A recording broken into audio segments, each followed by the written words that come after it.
Bonjour à tous et bienvenue pour une nouvelle vidéo Maraprod, donc suite des vidéos sur les Ursus Warriors, le chapitre que je suis en train de créer, et donc début de peinture. Alors je vous avais fait un premier tuto sur vraiment la sous-couche, vraiment les débuts, et là c'est le tuto complet sur mon schéma, détaillé couleur par couleur, et je commence avec le Abaddon Black, qui est donc le noir classique de chez Games Workshop.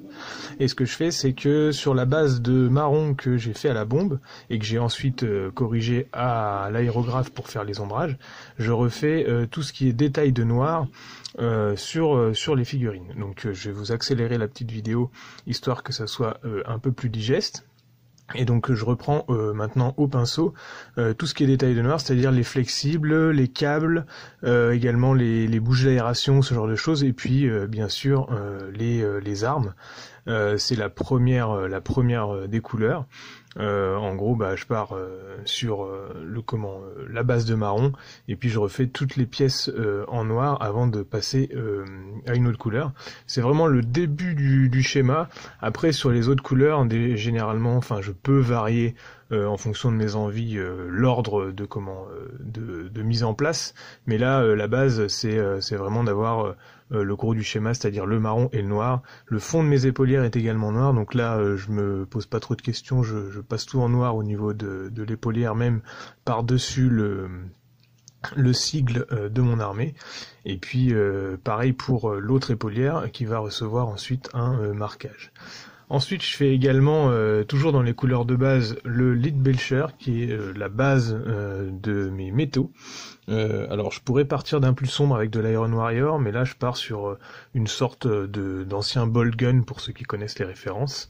Et je fais tout ce qui est détail métallique, c'est-à-dire là où j'ai passé du noir sur l'arme, et je reprends les parties, les pièces métalliques, c'est-à-dire la culasse, les chargeurs, les dents quand il y a des épées, quelques petits rivets à droite à gauche sur la figurine, les éléments qu'il y a sur les côtés des casques, et puis quelques petits détails sur les armures à l'intérieur des plates d'armure. Donc c'est vraiment la base de mon métal. Et puis après, ce que je fais, c'est je passe du Rhinox Hide et également du Mournfang Brown.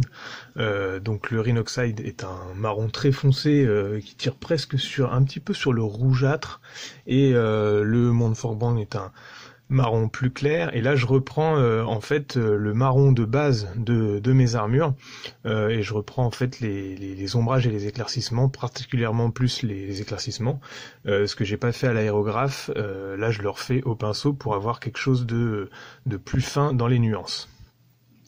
Une fois que j'ai fait le marron de base, j'éclaircis de plus en plus mes mélanges avec un Khemri Brown qui me permet de vraiment pousser les éclaircissements encore plus, et possiblement de commencer les linings, c'est-à-dire là où les angles de l'armure sont à souligner, là où la lumière est censée poser. Je commence à tirer des traits plus ou moins fins, puisque de toute façon je reviens par-dessus, parfois en correction avec des marrons, ou alors carrément avec un lining de blanc à la fin, pour vraiment rehausser la couleur. Donc là, vous voyez, par exemple, je fais quelques petites corrections au Mournfang Brown pour affiner mes traits, ou alors reprendre certains détails. Et ce que je fais, c'est je peins dans le frais, toujours. Donc là, je commence à faire les fourrures, qui sont un mélange de Khemri Brown et de Mournfang Brown. Voilà pour ce côté-là. N'hésitez pas à me mettre un petit pouce bleu si ce genre de vidéo vous plaît, et n'hésitez pas à me dire en commentaire si ce genre de tuto est cool pour vous. Donc au niveau des fourrures, je fais à la fois le marron de la fourrure avec du Khemri Brown et du Mournfang Brown que je mêle ensemble, et puis ensuite je fais le revers de la fourrure complètement en Khemri Brown, qui est donc un ocre clair, et que je vais éclaircir au blanc. Ensuite, je passe au détail de rouge.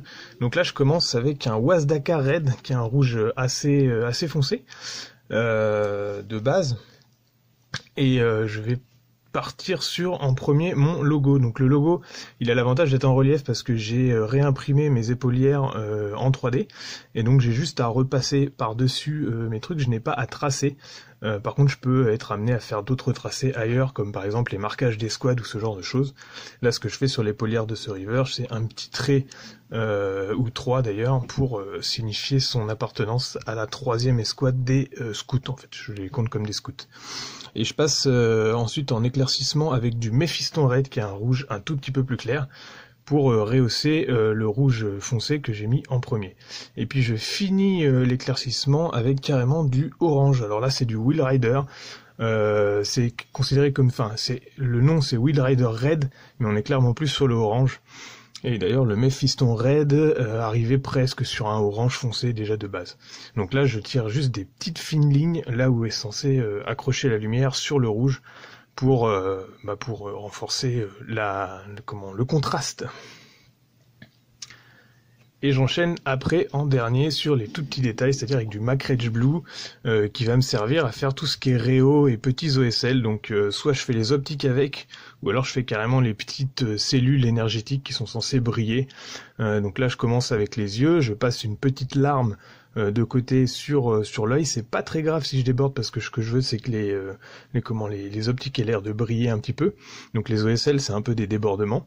Et puis je contraste avec du Harriman Blue qui vient souligner le truc. Alors ce que je fais c'est que je mets une larme de Macrage Blue et puis ensuite par dessus je passe un petit peu moins de peinture en Harriman Blue pour signifier le côté lumineux de la chose. Et puis petit à petit vous pouvez carrément encore éclaircir la lumière, cette couleur là pour renforcer le truc. Et en dernier, je passe du Mithril Silver, qui est donc un métal extrêmement clair, qui n'a pas vraiment d'équivalent aujourd'hui, parce que tout ce qui sont sortis au niveau de la gamme actuelle de Games est assez peu couvrante, et le Mithril Silver était très bien là-dessus. Et donc ce que je fais, c'est je rehausse mes métaux avec cette couleur. Et ma foi, voilà pour l'ensemble des pots, le gros des pots ou des couleurs que je vais utiliser sur mes Ursus Warrior.